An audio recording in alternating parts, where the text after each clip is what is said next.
Hello दोस्तों, मैं आलोक त्रिपाठी परीक्षा मंथन के आधिकारिक यूट्यूब चैनल पर आपका बहुत बहुत स्वागत करता हूं। दोस्तों, आज हम बात करेंगे अंतर्राष्ट्रीय राजनीति से संबंधित एक बहुत महत्वपूर्ण मुद्दे क्वाड एंड इंडिया के बारे में। क्वाड यानी क्वाड्रिलेटरल सिक्योरिटी डायलॉग, चतुर्भुज सुरक्षा संवाद। दोस्तों, यह एक अनौपचारिक यानी इनफॉर्मल गुट है जिसमें 4 देश शामिल हैं: भारत, ऑस्ट्रेलिया, जापान और अमेरिका। इस ग्रुप के बारे में जानने से पहले, इसकी पृष्ठभूमि, इसके अन्य तथ्यों का अध्ययन करने से पहले ये जानना जरूरी है कि आखिर अंतर्राष्ट्रीय गुट यानी इंटरनेशनल ग्रुप्स जो होते हैं उनके बनने का क्या आधार होता है। तो दोस्तों, इंटरनेशनल ग्रुपिंग के 3 आधार होते हैं। इसमें पहला है नेशनल इंटरेस्ट। नेशनल इंटरेस्ट यानी राष्ट्र हित। दूसरा है balance of power. Balance of power यानी शक्ति संतुलन। और तीसरा है सिमिलर आइडियोलॉजी यानी समान विचारधारा।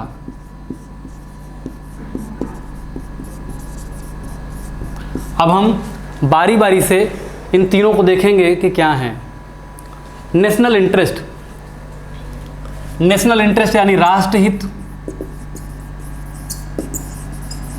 इंटरनेशनल पॉलिटिक्स में सबसे महत्वपूर्ण टूल होता है। किसी भी देश के लिए उसका नेशनल इंटरेस्ट यानी राष्ट्रहित ही उसका साध्य होता है। जैसे गांधी के लिए सत्य साध्य था, उसी तरह से किसी भी देश, किसी भी राष्ट्र के लिए उसका नेशनल इंटरेस्ट यानी राष्ट्रहित एक साध्य के रूप में काम करता है, और अन्य अंतर्राष्ट्रीय राजनीति के जितने भी टूल यानी उपकरण होते हैं वो उसके साधन के रूप में काम करते हैं। 1948 में हैंस जे मर्गेंथाउ ने एक किताब लिखी थी जिसका नाम था politics among nation.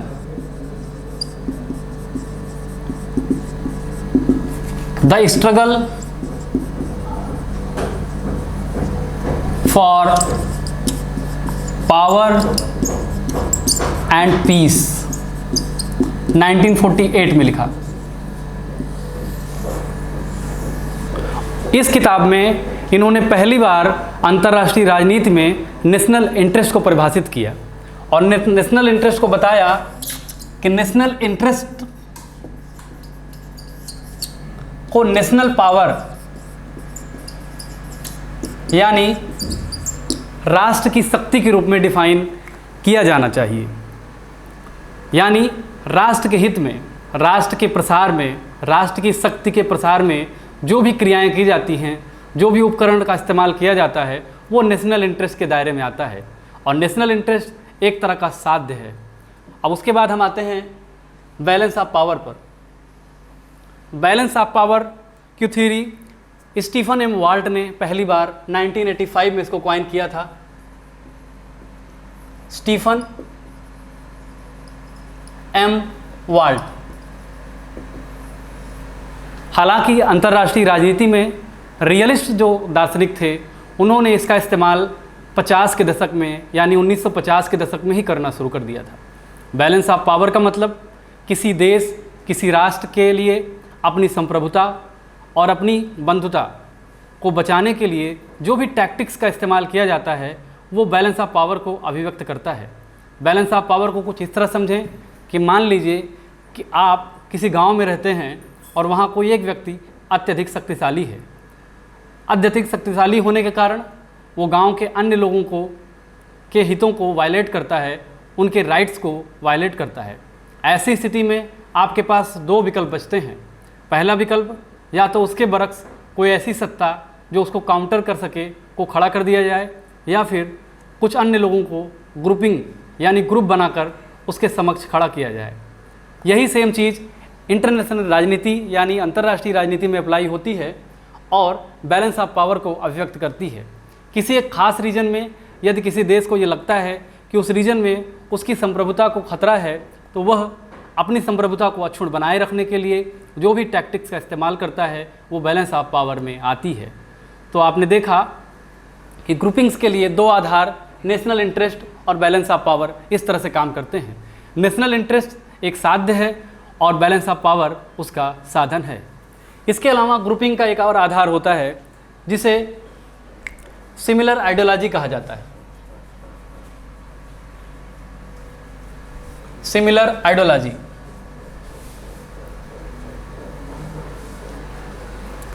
Similar ideology में याद करिए 1950 के दशक के बाद एक इंटरनेशनल ऑर्गेनाइजेशन फॉर्म हुआ, नैम, नॉन अलाइन मूवमेंट, जिसमें भारतीय तत्कालीन प्रधानमंत्री जवाहरलाल नेहरू ने महती भूमिका निभाई और इंटरनेशनल ऑर्गेनाइजेशन को फॉर्म करने में एक बहुत महत्वपूर्ण रोल प्ले किया। इसके अलावा आप देखेंगे कि शीत युद्ध के दौर में after the second world war USSR और अमेरिका के बीच जब तनातनी चल रही थी तो अमेरिकी धड़ा यानी कैपिटलिस्ट धड़े ने नाटो की स्थापना की, नाटो, और इसके प्रत्युत्तर में सोवियत यूनियन ने यूएसएसआर ने वारसा को इस्टेब्लिश किया। ये लड़ाई बेसिकली विचारधारा की लड़ाई थी और विचारधारा में यूएस धड़ा कैपिटलिस्ट आइडियोलॉजी को रिप्रेजेंट करता था, जबकि सोवियत यूनियन धड़ा समाजवादी यानी सोशलिस्ट आइडियोलॉजी को रिप्रेजेंट करता था। इस तरह से आपने देखा कि सिमिलर आइडियोलॉजी होने के कारण भी ग्रुपिंग्स बनती हैं और ग्रुपिंग्स का निर्माण होता है।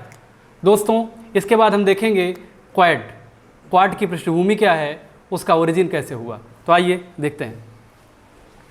2004 में पूरी दुनिया में सुनामी का दौर आया, जिसमें कई देशों को आर्थिक रूप से काफ़ी नुकसान उठाना पड़ा, जिसमें ये चारों देश भी शामिल थे जो क्वाड में सम्मिलित हैं। और 2004 में सुनामी को काउंटर करने के लिए ही 4 देशों ने मिलकर सुनामी कोर ग्रुप की स्थापना की। सुनामी कोर ग्रुप, जिसमें यूएस, ऑस्ट्रेलिया, जापान और भारत शामिल था।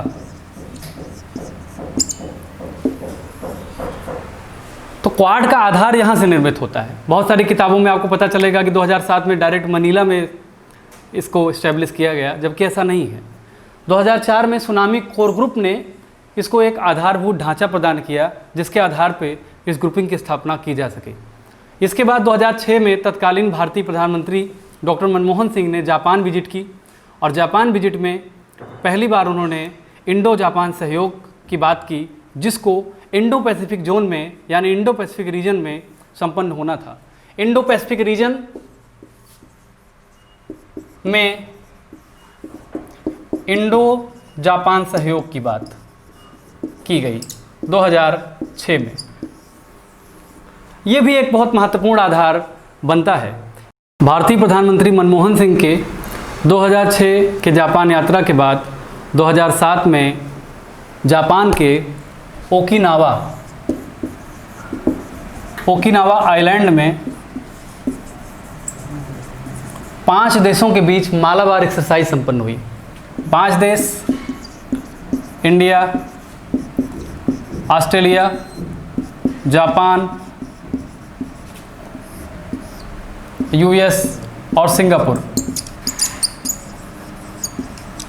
2007 में। मालाबार एक्सरसाइज 1992 से भारत और अमेरिका के बीच रेगुलर होने वाली एक्सरसाइज है, जो अभी तक इंडियन ओशियन यानी हिंद महासागर में संपन्न होती आई थी। पहली बार ये एक्सरसाइज ईस्ट चाइना सी में संपन्न हुई, ईस्ट चाइना सी में। इस एक्सरसाइज के अपने सामरिक परिणाम निकले और अंततः 2007 में फिलीपींस की राजधानी मनीला में, तो 2007 में फिलीपींस की राजधानी मनीला में पहली क्वाड बैठक हुई, क्वाड की पहली बैठक, जिसमें चारों देश भारत, ऑस्ट्रेलिया, जापान और अमेरिका के प्रतिनिधि सम्मिलित हुए और अपने साझा घोषणा पत्र में उन्होंने कुछ उद्देश्यों को वर्णित किया। जिनमें से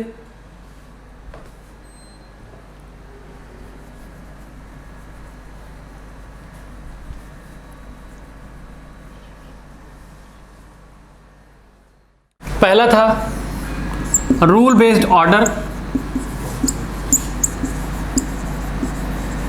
यानी नियम आधारित व्यवस्था। दूसरा था free Indo Pacific zone, free Indo Pacific region, स्वतंत्र हिंद प्रशांत क्षेत्र। और तीसरा था डेमोक्रेटिक वैल्यू सिस्टम को आगे बढ़ाना। ये 3 उद्देश्य क्वाड के द्वारा वर्णित किए गए। इसमें पहला रूल बेस्ड ऑर्डर, दूसरा स्वतंत्र हिंद प्रशांत क्षेत्र और तीसरा डेमोक्रेटिक वैल्यू सिस्टम को आगे बढ़ाना था। लेकिन 2008 में ऑस्ट्रेलिया चीन के दबाव में आकर इस अनौपचारिक संघ से बाहर हो गया और 2017 में क्वाड 2.0 नाम से ये संगठन फिर अस्तित्व में आया और अंततः चारों देशों ने क्वाड की दोबारा स्थापना की या पुनर्स्थापना की 2017 में। 2018 में इसकी पहली बैठक द्वितीय स्थापना के बाद हुई और 2020 में हालिया बैठक अक्टूबर में जापान की राजधानी टोक्यो में संपन्न हुई। अक्टूबर 2020 में टोक्यो में इन चारों देशों के विदेश मंत्रियों की बैठक संपन्न हुई, जिसमें पोस्ट कोविड वर्ल्ड ऑर्डर और इंडो पैसिफिक जोन में यानी इंडो पैसिफिक रीजन में किस तरह से शांति और समृद्धि की स्थापना की जाए और उसको फ्री ट्रेड के लिए किस तरह आगे बढ़ाया जाए, इसकी बातचीत हुई। इसके प्रत्युत्तर में चीन के विदेश मंत्री ने अपनी मलेशिया यात्रा में ये कहा कि अमेरिका अब इंडो पैसिफिक जोन में नाटो का विस्तार करना चाहता है। इस तरह हम अंदाज़ा लगा सकते हैं कि इस घटना का वैश्विक राजनीति में क्या महत्व है। जब चीन का कोई विदेश मंत्री इस तरह के बयान दे तो उससे अंदाज़ा लगाना चाहिए कि चीन इस पूरे संगठन से किस तरह डरा हुआ है, किस तरह से भयभीत है। अब आइए देखते हैं कि इंडो पैसिफिक रीजन यानी हिंद प्रशांत क्षेत्र की रणनीतिक और भौगोलिक स्थिति क्या है और इसका अंतर्राष्ट्रीय राजनीति में क्या महत्व है। तो दोस्तों, अफ्रीका के कोस्टल तट से होते हुए हिंद महासागर को लेते हुए ऑस्ट्रेलिया की बगल से और जापान सहित अमेरिका के पास तक ये पूरा जो रीजन है ये इंडो पैसिफिक रीजन कहा जाता है। इंडो पैसिफिक रीजन यानी इंडो यानी इंडियन और पैसिफिक यानी पैसिफिक, इट मीन्स हिंद प्रशांत क्षेत्र। इस क्षेत्र में 44 से अधिक देश आते हैं, लगभग 44 देश आते हैं जो कुल वैश्विक जनसंख्या का लगभग 60% हिस्सा को रिप्रेजेंट करते हैं। इसके अलावा कुल वैश्विक जीडीपी का 62% हिस्सा इस रीजन में पाए जाने वाले देशों के पास है। इसके अतिरिक्त 46% कार्गो ट्रांसपोर्टेशन यानी माल की आवाजाही इस रीजन से होती है। इन सब गतिविधियों से ये हमको इंडो पैसिफिक रीजन की इम्पोर्टेंस का पता चलता है, यानी Indo Pacific region international relation में कितना संवेदनशील और स्ट्रेटजिकली कितना इम्पॉर्टेंट है, ये इन सब डाटा से आपको पता चल जाएगा। तो इंडो पैसिफिक रीजन वैश्विक राजनीति में बहुत महत्वपूर्ण है। इसके अलावा कार्गो ट्रांसपोर्टेशन के दृष्टिकोण से आपको अगर ऑस्ट्रेलिया से अफ्रीका जाना है या अफ्रीका से ऑस्ट्रेलिया आना है, अफ्रीका से अगर आपको यूएसए जाना है या फिर यूएसए से आपको इंडिया आना है, इस रीजन से होके आपको जाना पड़ेगा। यानी इस रीजन का जो स्ट्रेटजिक इम्पोर्टेंस है वो कई तरह से महत्वपूर्ण है। इसके अलावा कहा जाता है कि जलराशि जो जल मार्ग होते हैं, जल से संबंधित मार्ग होते हैं, जिस देश का उस पर प्रभुत्व होता है वो अंतर्राष्ट्रीय राजनीति में हमेशा प्रभावी भूमिका निभाता है। एक दौर था जब ब्रिटेन पूरी दुनिया पर कब्जा किया था। एक दौर था जब ब्रिटेन ने पूरी दुनिया पे कब्जा किया था। सोचिए क्यों? क्योंकि उसकी नेवी पूरी दुनिया में सबसे ताकतवर थी। इस समय की परिस्थिति की बात करें तो चाइना और अमेरिका की नेवी का पूरे विश्व में सबसे रणनीतिक महत्व है। इस दृष्टिकोण से इंडो पैसिफिक रीजन अपने आप में बहुत महत्वपूर्ण प्लेस है। जैसा कि मैंने आपको वीडियो की शुरुआत में ही बताया था कि हर देश का नेशनल इंटरेस्ट उसका साध्य होता है, राष्ट्रीय हित ही उसका साध्य होता है। ऐसे में कोई भी देश कोई भी गुटबंदी करने से पहले जो सबसे महत्वपूर्ण चीज़ दिमाग में अपने रखता है वह है उसका नेशनल इंटरेस्ट यानी राष्ट्रीय हित। तो आइए देखते हैं क्वाड में चारों देशों का नेशनल इंटरेस्ट क्या है। सबसे पहले मैं बात करूंगा यूएस की।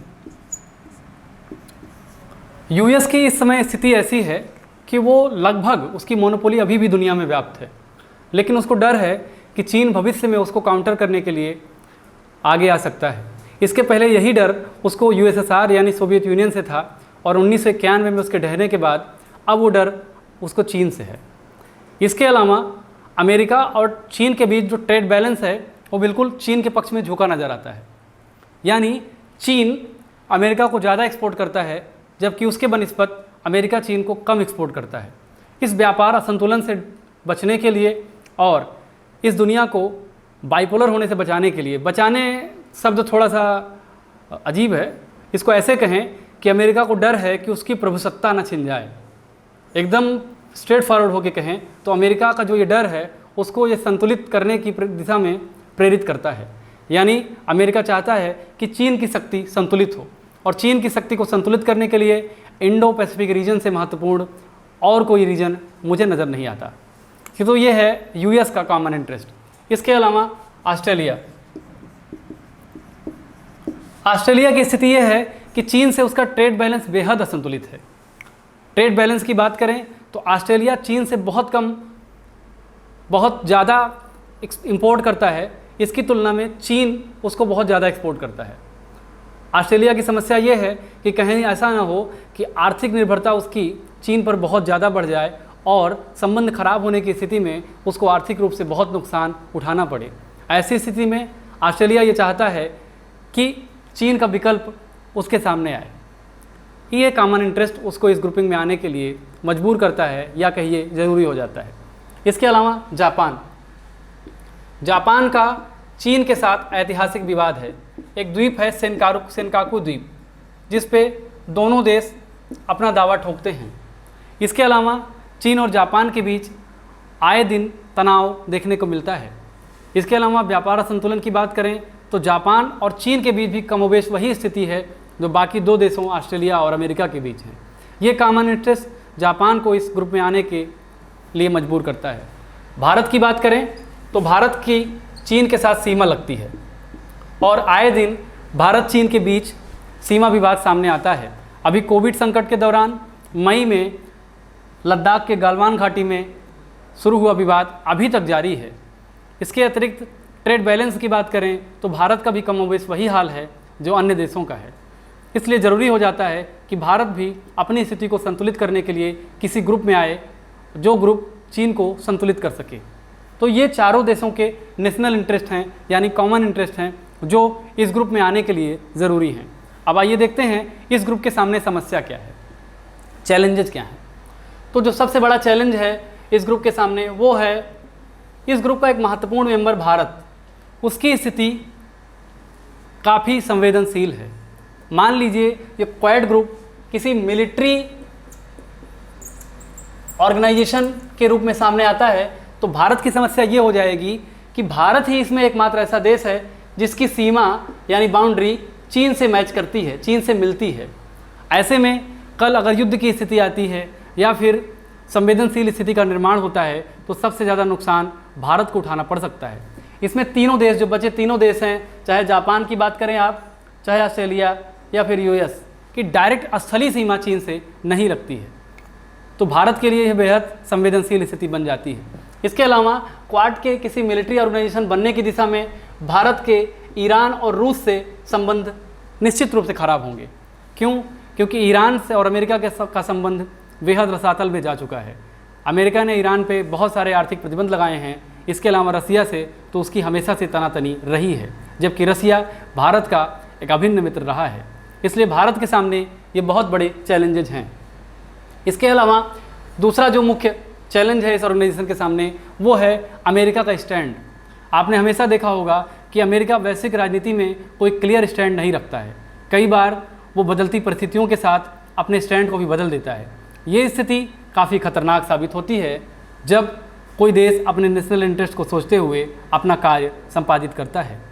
कभी आपको लगेगा कि अमेरिका पाकिस्तान के साथ है, तो कभी आपको लगेगा कि अमेरिका भारत के पक्ष में है।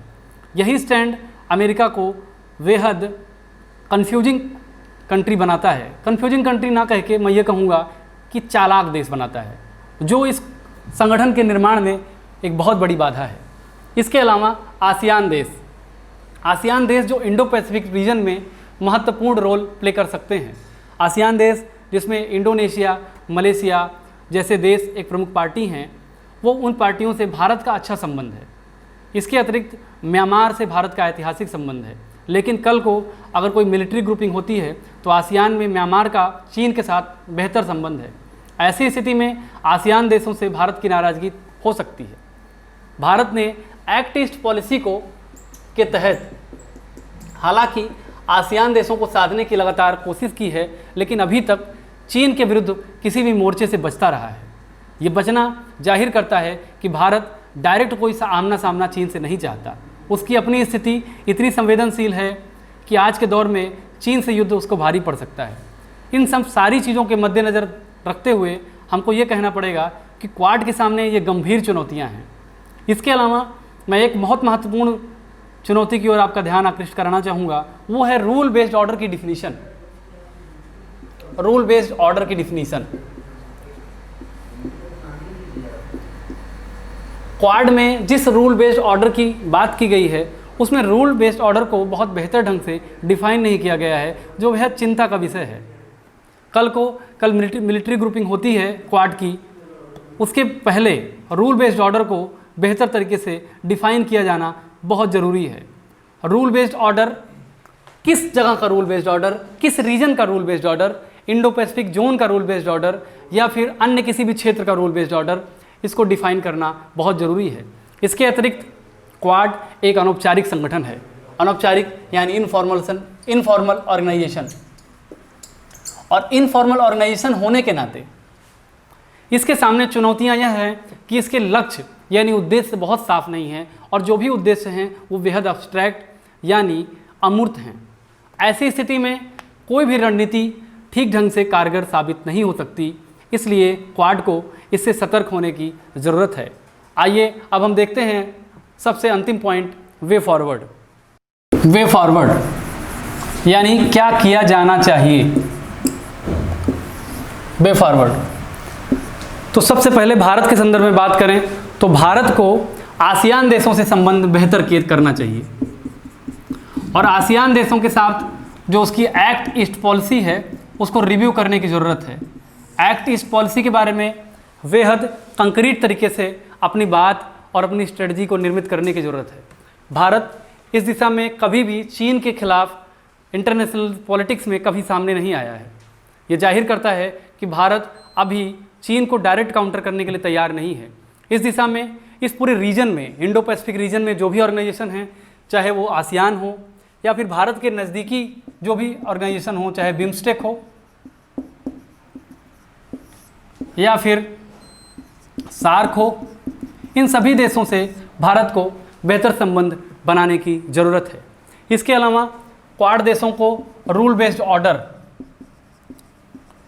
ऑर्डर को डिफ़ाइन करने की ज़रूरत है, यानी इसको कंक्रीट तरीके से डिफ़ाइन करने की ज़रूरत है। बिना किसी कंक्रीट डिफिनीशन के, बिना किसी फॉर्मल ऑर्गेनाइजेशन के कोई भी संघ अपने आप में सफल नहीं हो सकता। इसकी इनफॉर्मेलिटी इसको हल्का बनाती है। आप कल्पना कीजिए कोई भविष्य की आप बेहतर तैयारी करना चाहते हैं, कोई प्रोजेक्ट करना चाहते हैं, तो उसके पीछे आपको फॉर्मल तरीके से तैयार रहना पड़ेगा। ऐसे दिशा में क्वाड को एक फॉर्मल तैयारी करनी बहुत ज़रूरी हो जाती है। इसके अलावा इंडो पैसिफिक रीजन में मेंबरशिप बढ़ाने का काम करना चाहिए क्वाड को। अभी तक इसमें 4 ही मेंबर हैं। जबकि इंडो पैसिफिक रीजन में लगभग 40 देश हैं। तो इन 40 देशों के साथ बातचीत करके उनको उनके नेशनल इंटरेस्ट के हिसाब से इसमें शामिल करने की कोशिश की जानी चाहिए, जिससे क्वाड अपने आप में एक बेहतर संगठन बन के आए और उसका बृहत रूप सामने आए। ऐसे में हमें अंतर्राष्ट्रीय राजनीति में क्वाड को भविष्य में होने वाली जो भी रणनीतिक घटनाएं हैं उसके लिए बेहद संवेदनशीलता के साथ कदम उठाने की ज़रूरत है। इस वीडियो में आज इतना ही। आपको हमारा लेक्चर कैसा लगा इसको कमेंट बॉक्स में ज़रूर बताएं। यदि आपको कोई चीज़ नहीं समझ में आती है तो आप कमेंट बॉक्स में पूछ सकते हैं। धन्यवाद।